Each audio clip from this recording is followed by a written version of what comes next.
So you clicked on this link because you want to know the process of buying a home here in Colorado Springs. Well, today Kalene and I are going to tell you the process, what it looks like after you go into contract, and hear from some of our clients firsthand what their experience was buying virtually or from another state here in Colorado.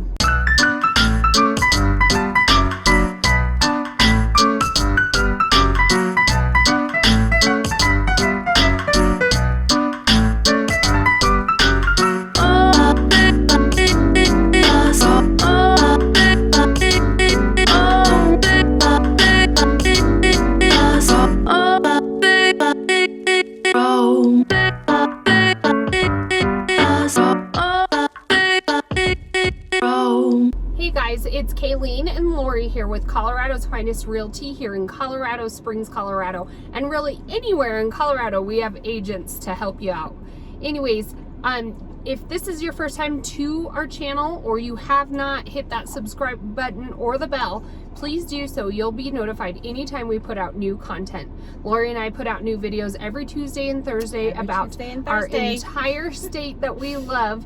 And we are here to answer any questions day, night, via text, email, phone call, whatever you choose. Our phone number is 719-639-3393.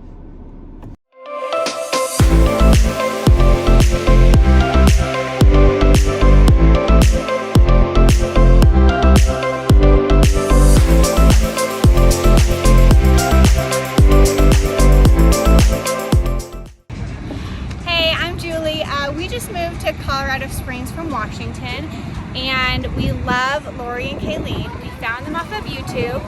I originally got on YouTube because I was just trying to find out about Colorado Springs because I didn't know about it. And they had lots of great videos just talking about different neighborhoods, talking about the weather, what to expect when you move here. And it's windy here, right? Yeah. Sometimes. So I loved learning their tips about like always having chapstick and lotion and all that good stuff. And so then when it came time to actually look for a house to live in here, then they were just the people I wanted to go to because they seemed fun and cool and had a lot of information.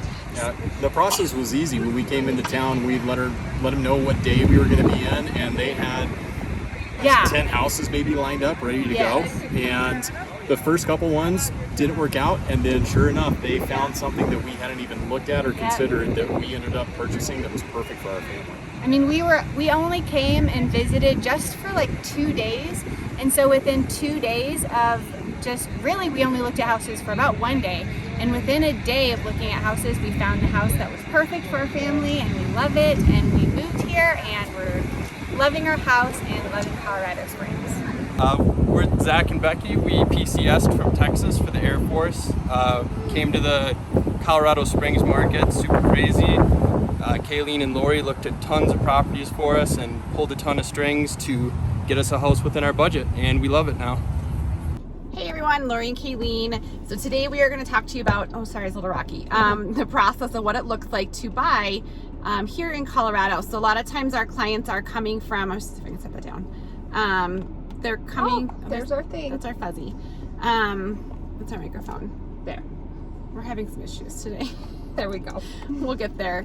Our kids are still at home. 1.5 weeks till school starts. We will back. I love my children, but it's time. I need to like clear my head. I need like It's been one of those days. I feel like they've been home for like 3 years. Okay. They have been. Anyways, we're gonna refocus.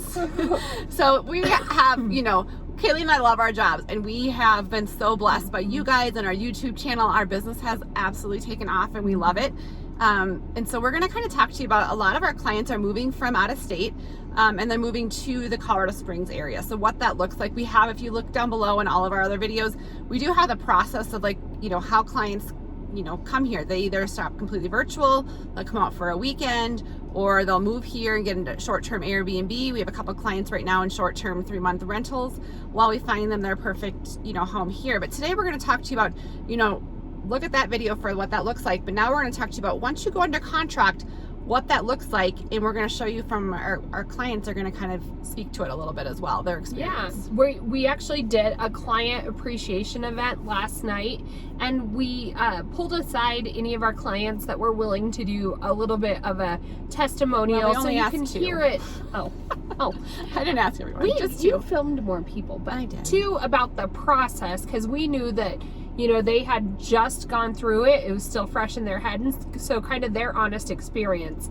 Laurie and I today, we would just like to talk to you about, after you get something under contract, what we do and how we still continue to advocate and work for you. That really is, you know, I know shopping is a big part of it, but the other part is, you know, our end goal is to, after you get that offer, to hold the deal completely together.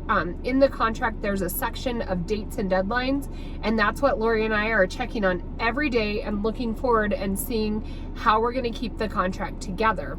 There are a few more people than just Laurie and I involved in that help keep us straight.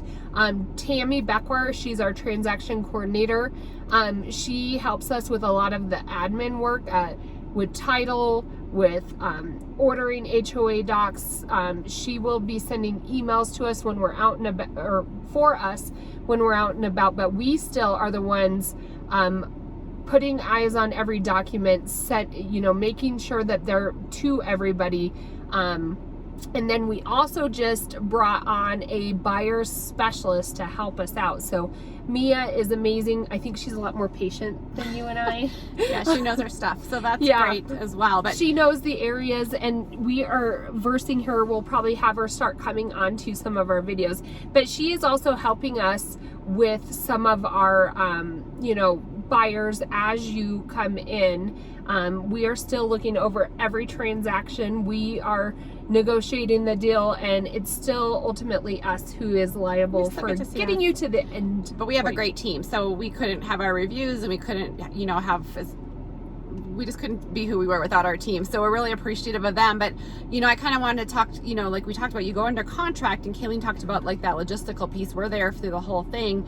But you also, the different points in the transaction. So once you go under contract, you will have to deposit your earnest money. And so earnest money is typically about 1% of the purchase price. So if it's a $400,000 home, you have to pay down $4,000, usually, just showing in good faith that you are like good intentions to purchase this home. And that is usually due about 3 days after you go under contract. And if you are from, I want to say abroad, but if you are living out of state, we'll send you information on who to call. Never do wiring or, through an email. You're always going to call title, and we'll walk you through that, because there's a lot of wire fraud that happens. But you are able to send that electronically through a wire to the title company. Well, and the listing person, whether it's the agent and ultimately the client, they are the ones that pick who the title company is, and the title company is the one typically who holds the earnest money. And it's like a deposit.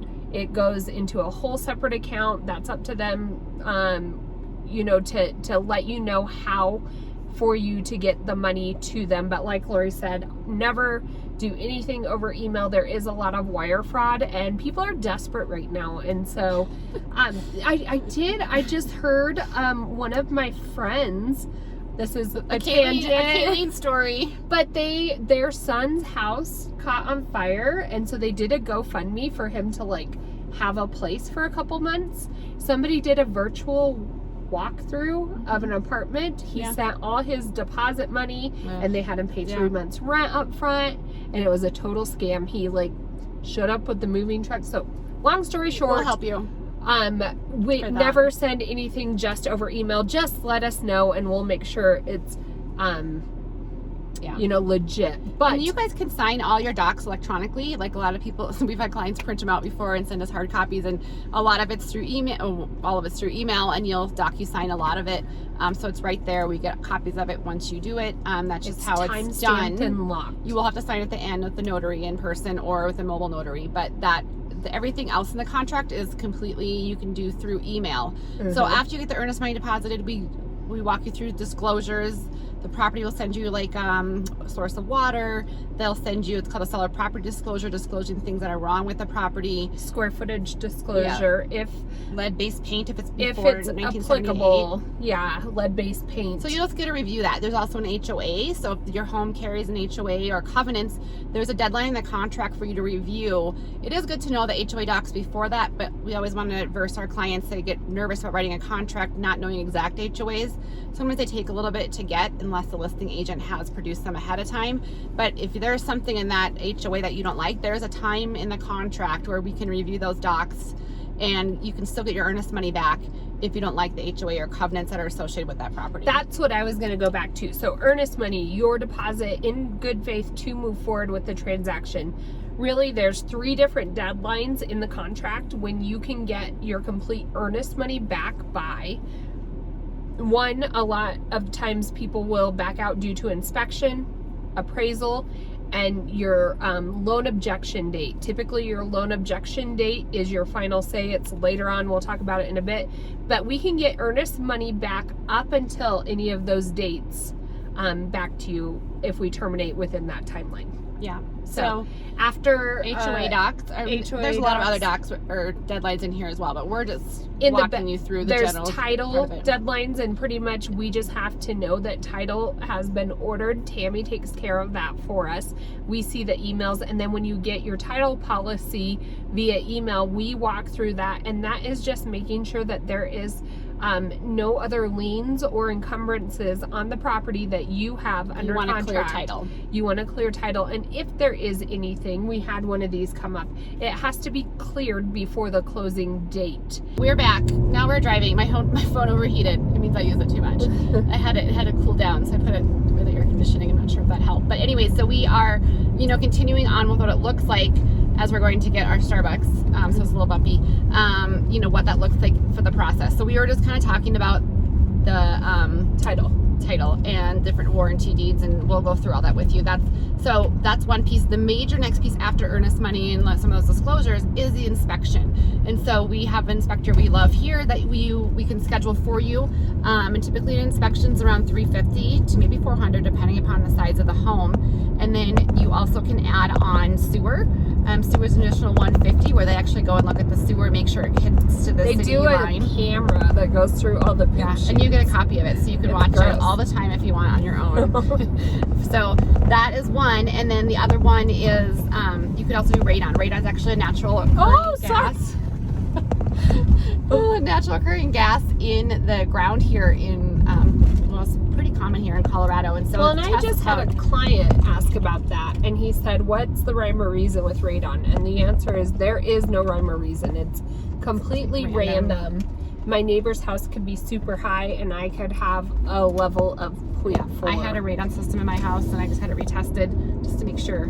How often does Jay say to test? Every couple of years? Yeah, I think every few years, I would say. I'm sure. $125 to test for radon. Right, and then if and it's radon high, settles, so it's usually in the lowest floor of the house. And so you want that level below 4. And if it's not, we usually ask for that in inspection depending upon, our contract. Usually about $1,000 to install, really easy to mitigate once you do install that system. But you can get your earnest money back at inspection. Like a lot of clients are saying, well, I'm kind of nervous about this house. I don't want to put some numbers to it. That's the time to do that at inspection. And so you can go under contract in that inspection, depending upon the contract, we can ask for certain items, and we'll kind of go through that with you as we write that contract. Yep. But if it's, we get to the inspection resolution and both parties do not agree, that's another time that Kalene noted you can get your earnest money back. And or typically what we try to do is negotiate through that. And so sometimes if the seller is out of state and they can't physically be here to get all of these items fixed, then they'll just do a concession or a credit back to the buyer that you can use for closing costs or whatnot. Right.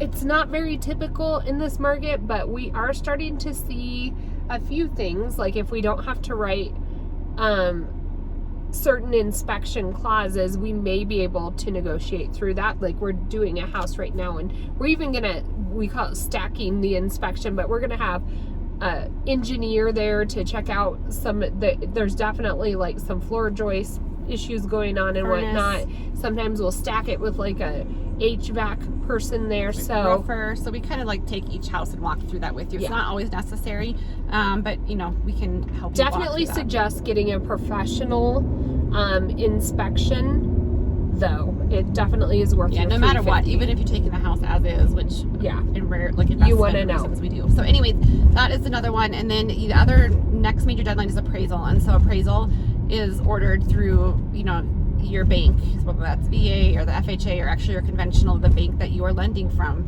and they will send out an appraiser to make sure the value of the home is there. And the appraiser is a total It's so rocky. I'll figure out something third else. party. So even though your bank orders it, it is not your bank's employee who's actually doing the appraisal. It's a complete different third party verifying that the value of the contract and the home matches, or if not, what is the difference. They will also give you with conditions or without conditions. So typically, and depending if it's FHA, VA, or conventional, you know, they'll look for certain things that are related to health and safety. And if there's any conditions, they have to be cleared before the sale can go through. Yeah, and how we approach appraisal depends upon if we write an appraisal gap into your offer. And again, we'll talk about that piece of it with you once you go. But appraisal is another time where if appraisal's not come back at value and we don't have that gap in, or the gap's not covering that difference, is the time that we can negotiate. You can go up and order and all. Okay. All right. Everyone can see what we order from Starbucks. You know, what we, you know, at appraisal, you can, I got sidetracked, but you can, like, we can get your money back during that time as well if we don't come to the appraisal resolution and all agree on that final price. For the most part, homes usually come in at value. It just kind of depends. And so after appraisal, Just do regular vanilla. gosh, I'm gonna be all chunky. Sorry, no sugar free, Laurie. No sugar free for me today. And so after appraisal, we go on to the real last piece of the inspection or of the contract is the loan objection deadline that Kalene mentioned. And that's where you kind of do all the final loan paperwork with your lender. You'll give them those final docs. If they're requesting other pieces of information, it goes into final underwriting.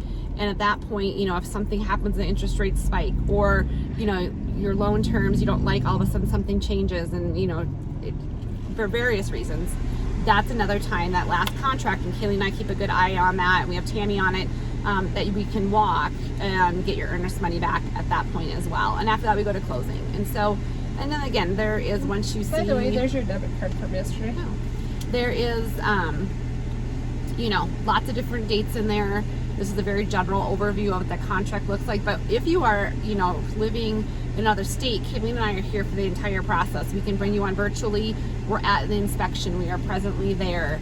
Appraisal kind of depends upon the value and where it's at and what we're pushing for, how we approach appraisal. But we are your eyes and ears, hands and feet here in Colorado Springs while you're looking for that home. So, you know, if you have any questions at all about, you know, moving to Colorado Springs or what that process looks like, and again, we're going to have some of our client testimonials at the end of this, or maybe they're in the middle of it. I'm not quite sure how I'll edit it, but you'll see firsthand we love our job, and we are very thorough and diligent, and we get, you know, our clients into homes that they love here and have good equity in. So if you have any questions at all, feel free to reach out. Give us a call, 719-639-3393, and we can help make Colorado Springs your home.